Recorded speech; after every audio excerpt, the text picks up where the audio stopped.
नमस्कार विद्यार्थियों, मैं दुर्गेश शर्मा क्लास 10th के फिजिक्स की ऑनलाइन क्लास में आपका स्वागत करता हूं। हमारा जो लास्ट टॉपिक था वो हमने पढ़ा था विद्युत चुम्बकीय प्रेरण। विद्युत चुम्बकीय प्रेरण जिसे इलेक्ट्रोमैग्नेटिक इंडक्शन कहते हैं। और विद्युत चुम्बकीय प्रेरण के बाद हमने चुंबकीय फ्लक्स को भी देखा और चुंबकीय प्रेरण को हमने प्रैक्टिकली बेस्ड पर भी देखा।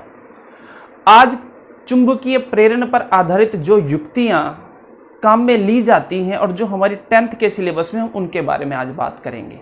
मैंने बताया था विद्युत चुंबकीय प्रेरण की खोज एक बहुत बड़ी खोज थी।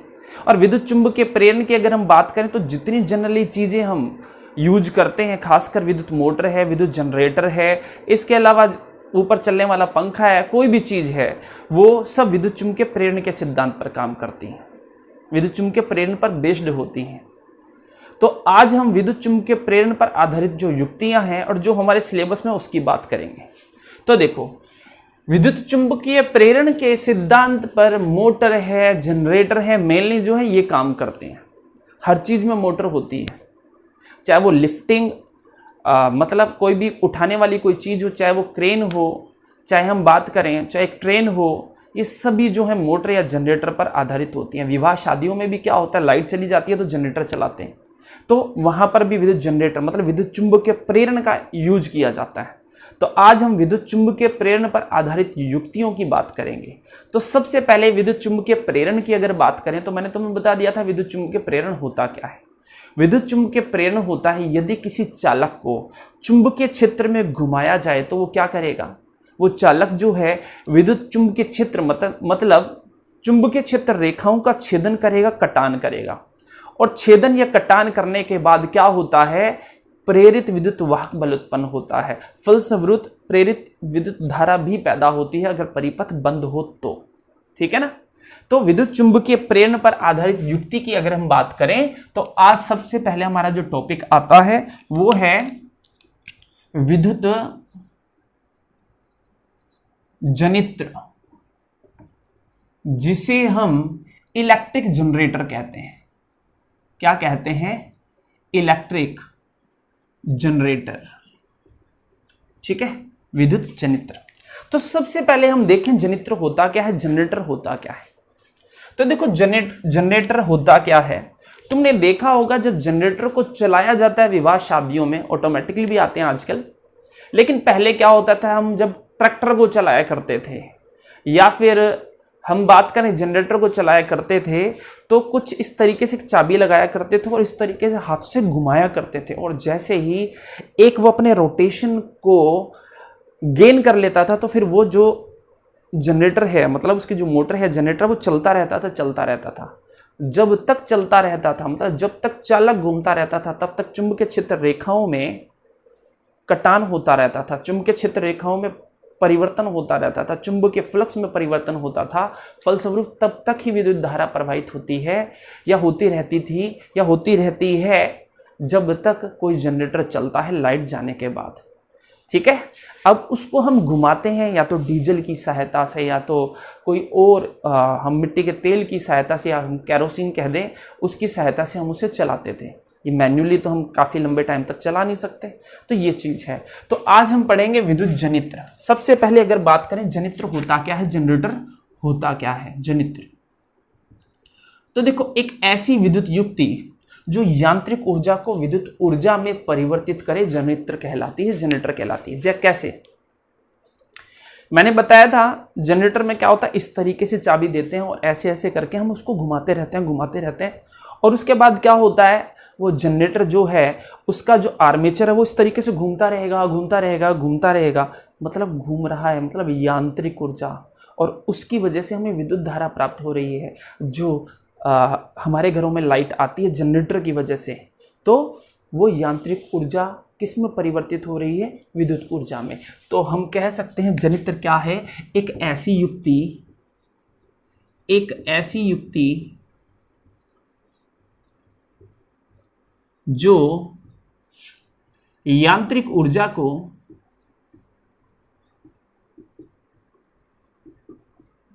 विद्युत ऊर्जा में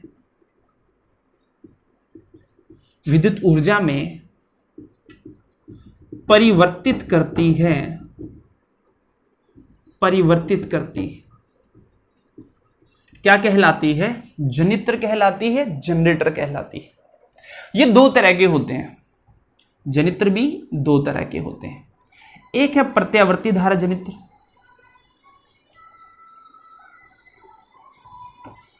प्रत्यावर्ती धारा जनित्र, और जो दूसरी है वो है दिष्ट धारा जनित्र।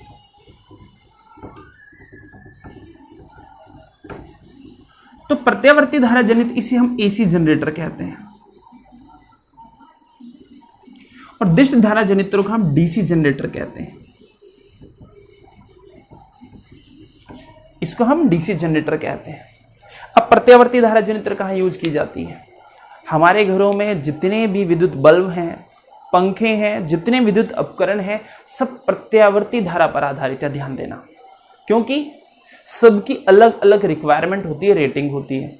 कोई 5 वाट का है, कोई 10 वाट का है, कोई 1000 वाट का है। ठीक है, पंखे की बात करें तो 80 वाट का होता है। टीवी की बात करें अब तो 36 वाट या 40 वाट के टीवी आ गए, क्योंकि एलईडी आ चुकी है, नहीं तो पहले 80-100 वाट के हुआ करते थे।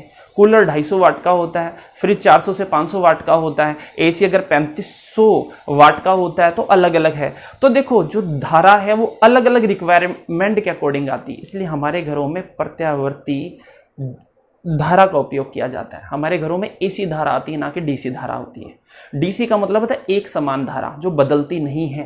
प्रत्यावर्ती धारा जो कि तात्क्षणिक बदलती रहती है वो प्रत्यावर्ती धारा होती है, एसी धारा होती है। तो सीधी सी बात है, अगर हमारे घरों में लाइट चली जाए या विवाह शादियों में हम चाहते हैं कि लाइट इंटरप्ट ना हो, विद्युत धारा कंटिन्यूस आती रहे, क्योंकि जो भी आयोजन है उसमें किसी भी तरह का विघ्न ना हो, तो हम क्या करते हैं, वहां पर जनरेटर चलाते हैं। और सीधी सी बात है, जनरेटर चलाएंगे तो हमें प्रत्यावर्ती धारा चाहिए, इसलिए वहां पर हमें प्रत्यावर्ती जनित्र का प्रयोग करना होता है। तो अब हम सबसे पहले बात करेंगे जनित्र में प्रत्यावर्ती धारा जनित्र, इसके बाद हम दिष्ट धारा जनित्र की बात करेंगे। ठीक है, तो प्रत्यावर्ती धारा जनित्र, प्रत्यावर्ती धारा जनित्र, इसकी बात करते हैं। वैसे दो तरह के होते हैं, डीसी जनरेटर और एसी जनरेटर, लेकिन सबसे पहले हम देख लेते हैं प्रत्यावर्ती धारा जनित्र। तो इस धारा जनित्र की बात करें, इस जनरेटर की बात करें, एसी जनरेटर की बात करें, तो ये जनरेटर होता क्या है? वही एक ऐसी युक्ति जो यांत्रिक ऊर्जा को प्रत्यावर्ती विद्युत धारा में परिवर्तित करे। ध्यान देना, बिल्कुल यही है, एक ऐसी युक्ति जो यांत्रिक ऊर्जा को प्रत्यावर्ती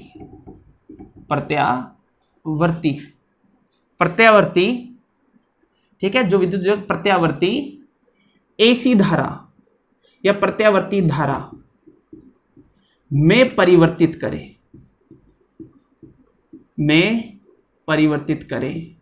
क्या कहलाती है? एसी जनरेटर कहलाती है, प्रत्यावर्ती धारा जनित्र कहलाती है। ठीक है, प्रत्यावर्ती धारा जनित्र के अभिन्न अंगों की अगर हम बात करें तो इसके जो मुख्य भाग होते हैं उसमें नंबर फर्स्ट आता है, चलो इसको हम डायग्राम के अकॉर्डिंग दिखा देते हैं। ठीक है, ये नोट कर लेना, पॉज करके नोट कर लेना।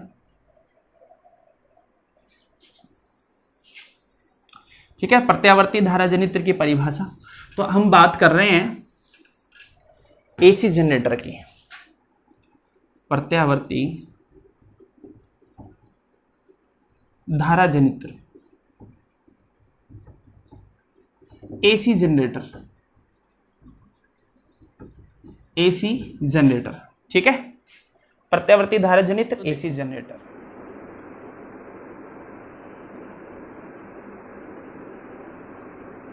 ये है एक आर्मेचर,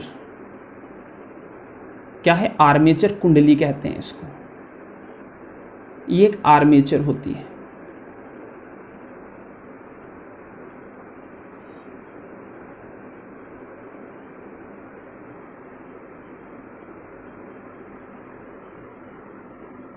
इसको सीधा डायग्राम भी बना सकते हैं, बाकी हम घूमते हुए भी दिखा सकते हैं। इसका साइड व्यू बना सकते हैं, टॉप व्यू भी बना सकते हैं, फ्रंट व्यू भी बना सकते हैं। अगर मैं इसका फ्रंट व्यू बनाऊं तो कुछ इस तरीके का होगा। बनाना बहुत आसान होता है, और हमें एक ऐसा डायग्राम बनाना होता है जो बहुत सिंपल हो। किताब में सभी तरह के डायग्राम होते हैं, क्रिटिकल भी होते हैं ना, बहुत सिंपल डायग्राम भी होते हैं।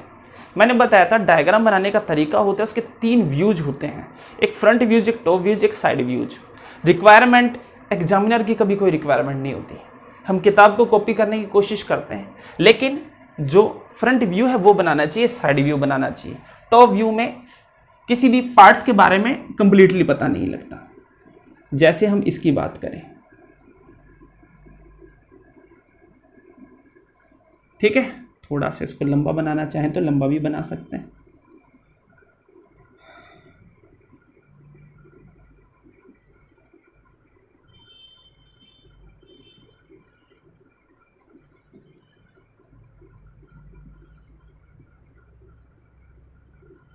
ये देखो, ठीक है, इसको हम ले लेते हैं ए, इसको ले लेते हैं बी, इसको ले लेते हैं सी और इसको ले लेते हैं डी।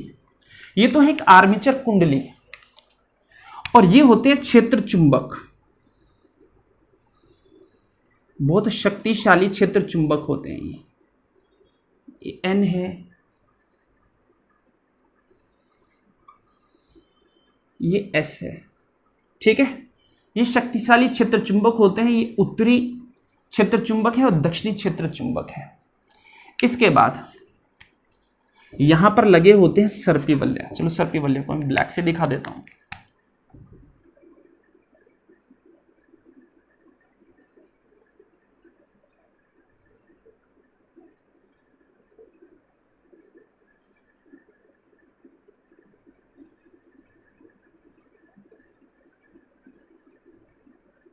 यहां पर लगे होते हैं सर्पी बल्ले और यहां लगा होता है ब्रश।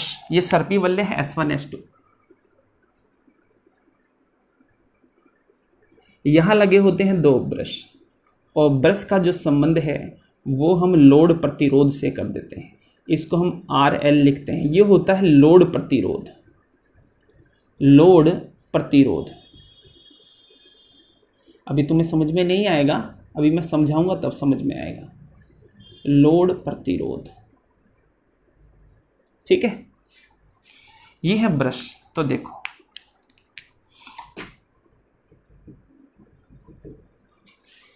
तो ये हमारे पास B1 एंड ये है B2। ये B1 और B2 जो हैं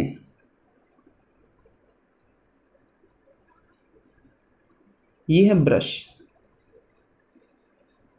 ये ब्रश होते हैं, ठीक है।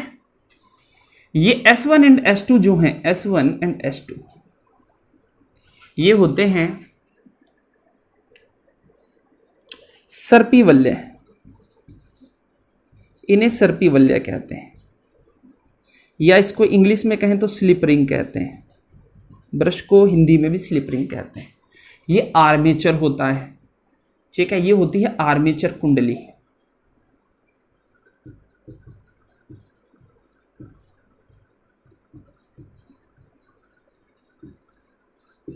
ये आर्मेचर होता है, आर्मेचर कुंडली भी कह देते हैं। और ये होता है क्षेत्र चुंबक। दोनों क्षेत्र चुंबक हैं, ये क्षेत्र चुंबक है। तो इस तरीके का ये क्या है, एक डायग्राम है।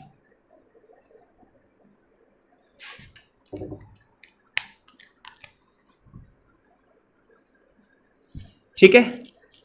अब देखो सभी के मैं बताता हूं इनकी वर्किंग क्या है। क्षेत्र चुंबक की अगर बात करें तो ये शक्तिशाली चुंबक होते हैं। क्या होते हैं? शक्तिशाली नाल चुंबक होते हैं, जो कि हमेशा विद्युत क्षेत्र रेखाओं का हम कहते हैं उत्सर्जित करते रहते हैं। विद्युत क्षेत्र रेखाएं ये छोड़ते रहते हैं। तो इसके जो 4 मेन पार्ट था वो था सबसे पहले क्षेत्र चुंबक, दूसरा जो है वो है आर्मेचर कुंडली,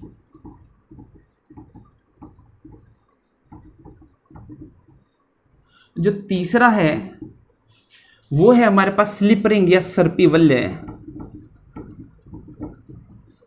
और जो चौथा है वो है ब्रश।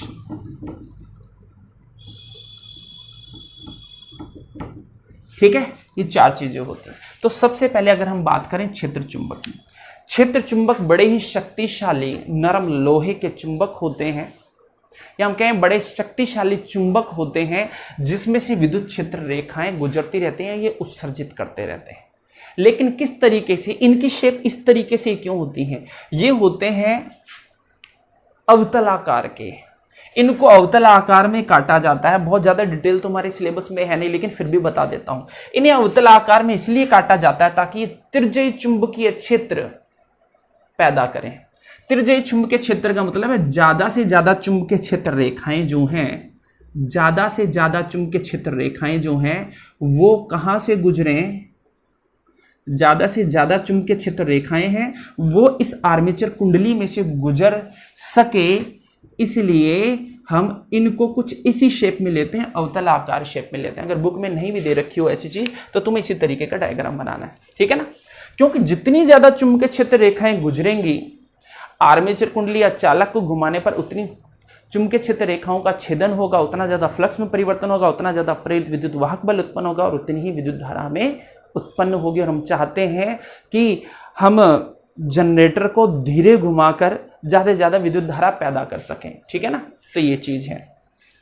तो बात आती है तिर्य्यी चुंबकीय क्षेत्र पैदा करने के लिए हम क्षेत्र चुंबक का प्रयोग करते हैं। क्षेत्र चुंबक बड़े ही शक्तिशाली चुंबक होती हैं। क्या होती हैं? बड़ी शक्तिशाली चुंबक होती है जिसमें से विद्युत क्षेत्र रेखाएं गुजरती रहती हैं। बात आती है किसकी? आर्मेचर की। ये हमने कर लिया। इसकी जो पीडीएफ है वो मैं तुम्हें अवेलेबल करवा दूंगा।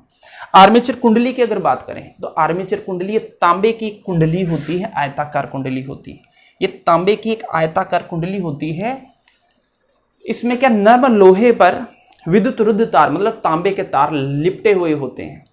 तो जब भी कभी तुम मोटर वाइंडिंग करवाने जाओगे या किसी भी इलेक्ट्रिशियन के पास अगर कोई मोटर खुली हुई देखोगे तो तुम्हें पता लग जाएगा इसकी स्ट्रक्चर उसी तरीके की स्ट्रक्चर होती है। तो आर्मेचर कुंडली एक तांबे की आयताकार कुंडली होती है, मतलब नर्म लोहे पर इस विद्युत रुद्ध तारों को इसमें बांधा जाता है, तांबे के तारों को बांधा जाता है। इसका काम होता है चुंबकीय क्षेत्र रेखाओं को काटना, उसका छेदन करना। जब हम शक्तिशाली चुंबकीय क्षेत्र जिसमें से चुंबकीय क्षेत्र रेखाएं गुजरती रहती इस आयताकार कुंडली को इस तरीके से घुमाएंगे तो उतनी ज्यादा चुंबकीय क्षेत्र रेखाएं कटेंगी। और इससे पहले वाले टॉपिक में मैंने बताया था कि जितनी चुंबकीय क्षेत्र रेखाओं का छेदन होगा फ्लक्स में परिवर्तन होगा, और जब जब फ्लक्स में परिवर्तन होगा, सापेक्षिक गति वाली बात, विद्युत चुंबकीय प्रेरण वाली बात, कि जब जब चुंबकीय फ्लक्स में परिवर्तन होगा तब तब विद्युत धारा उत्पन्न होगी, जिसे प्रेरित विद्युत धारा कहते हैं, ठीक है। अब S1 और S2 की बात करते हैं। सर्पी वलय। इस सर्पी वलय का काम होता है, ये जो सर्पी वलय होते हैं ये आर्मेचर से जुड़े होते हैं, और जब ये आर्मेचर कुंडली घूमती है तो इस सर्पी वलय भी इसके साथ साथ घूमते हैं। तो यहां से विद्युत धारा को ये लेते हैं और इनके साथ लगे होते हैं B1 और B2 ब्रश। इनका कनेक्शन क्या होता है? विद्युत धारा को लेना सर्पी वलयों की सहायता से, जो कि आयताकार कुंडली को चुंबकीय क्षेत्र में घुमाकर हमें मिलती है, और इसे बाह्य परिपथ में देना। तो बाह्य परिपथ लोड प्रतिरोध होता है। लोड प्रतिरोध के थ्रू हम बाह्य परिपथ में क्या दे देते हैं? विद्युत धारा दे देते हैं। क्योंकि जब भी हमें विद्युत धारा प्राप्त करनी होगी, जितना भी हमें धारा प्राप्त होगी वो लोड प्रतिरोध के अक्रॉस हम कोई तार जोड़ देते हैं जिससे हमें विद्युत धारा प्राप्त हो जाती है। तो S1 S2 सर्पी वलय होते हैं जो कि किससे संयोजित होते हैं? आर्मेचर कुंडली से। और आर्मेचर कुंडली से ये संयोजित होते हैं और विद्युत धारा को प्राप्त करते हैं। इसके साथ ब्रश जुड़े होते हैं B1 और B2, और ये जो B1 और B2 हैं ये क्या करते हैं? इनका कनेक्शन होता है विद्युत धारा को लेना, और उसके बाद बाह्य परिपथ से इनका कनेक्शन होता है लोड प्रतिरोध को ये धारा दे देते हैं। और आर्मेचर कुंडली के साथ साथ भी S1 S2 घूमता है, जो हमें विद्युत धारा B1 से B2 और B2 से B1 मिलती है आधे से आधे चक्कर में। तो ये तो है इसका कंस्ट्रक्शन डायग्राम, और ये थी इसकी कंस्ट्रक्शन मतलब बनावट के बारे में बात की, और मैंने इन चारों के बारे में बात की, ठीक है। इन चारों के बारे में बात की। ये इसका क्या है? एक डायग्राम है, ठीक है। हम एक्सिस की बात कर लेते हैं। इसकी अगर एक्सिस की बात करें तो हम इसको इस कोणीय वेग से घुमाते हैं, घूर्णन गति कर रहा है मतलब ये। चलो अब इसकी वर्किंग की बात करते हैं।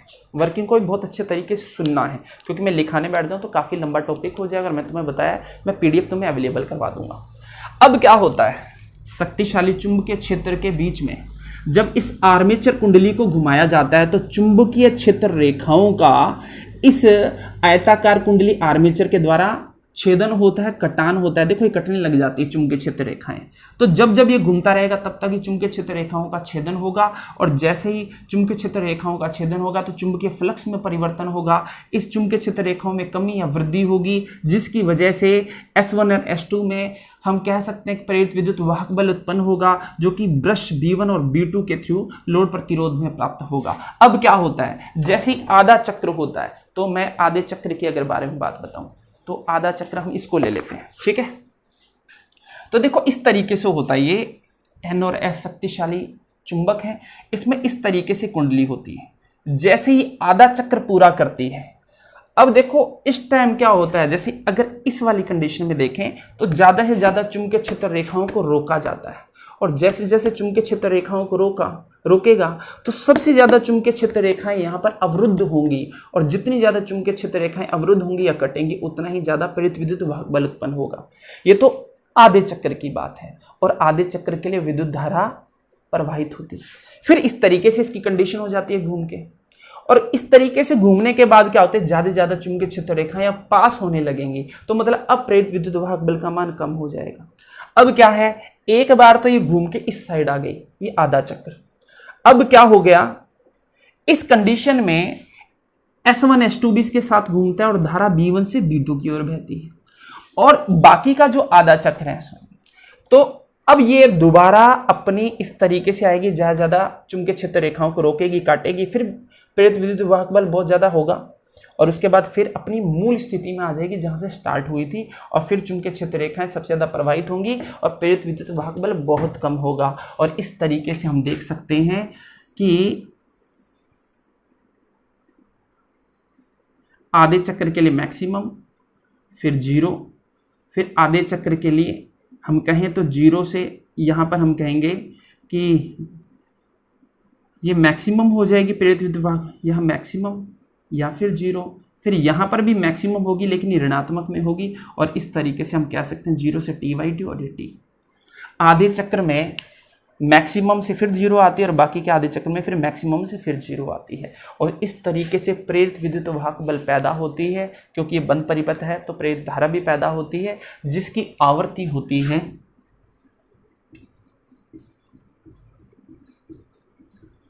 50 हर्ट्ज। इसकी आवृत्ति 50 हर्ट्ज है, मतलब जो भारतवर्ष में जो बिजली आती है उसकी आवृत्ति 50 हर्ट्ज होती है। मतलब ये 100 चक्कर लगाती है, हम कहें या तो 50 चक्कर लगाती है, ठीक है ना। मतलब एक बल्ब 100 बार जलता बुझता है 1 सेकंड के अंदर, तो उसे कहते हैं हम आवृत्ति, उसे कहते हैं हम कंपन, ठीक है ना। दोबारा बता देता हूं, NS शक्तिशाली क्षेत्र चुंबक है, इसमें एक आर्मेचर कुंडली ABCD को घुमाया जाता है। AB से S1 और S2 जुड़े होते हैं, जो कि इस आर्मेचर कुंडली के घूमने के साथ साथ घूमते हैं। B1 और B2 जिससे स्पर्श किए होते हैं, लोड प्रतिरोध में धारा प्राप्त होती है। कैसे होती है, जब ABCD जो आर्मेचर कुंडली है जब ये आधा चक्र करती है तो B1 B2 के स्थान पर, B2 B1 के स्थान पर आता है, और इसकी वजह से आधे चक्र के लिए प्रेरित विद्युत वाहक बल उत्पन्न होता है, जो कि कुछ इस तरीके से होता है। इसे धनात्मक चक्र कहते हैं। और बाकी के जो आधा चक्र होता है इसमें B2 फिर दोबारा B1 के स्थान पर, B1 B2 के स्थान पर अपनी मूल स्थिति में आ जाता है, और जो धारा होती है वो जीरो से ऋणात्मक के अधिकतम मान, और फिर उसके बाद फिर दोबारा उसी स्थिति पर आ जाती है, और इस तरीके से जो धारा है वो अधिकतम न्यूनतम पैदा होती रहती है, जिसे प्रत्यावर्ती धारा कहते हैं। तो ये इसकी कंस्ट्रक्शन है और ये इसकी वर्किंग है, ठीक है। तो मैं PDF अपलोड कर दूंगा। डायग्राम बनाना है, सबसे पहले इसकी परिभाषा, इसका डायग्राम, फिर ये क्षेत्र चुंबक, आर्मेचर कुंडली, सर्पिवल्य, ब्रश, इनके बारे में लिखना और फिर इसकी वर्किंग करनी है। तो इसे बहुत अच्छे से पढ़ना है, और इसका जो लास्ट टॉपिक है वो हम करवाएंगे कल। इसके अलावा अगर कोई डाउट हो तो मुझसे पूछना, मैं से दोबारा बताऊंगा, ठीक है। तो आज के लिए इतना ही, धन्यवाद।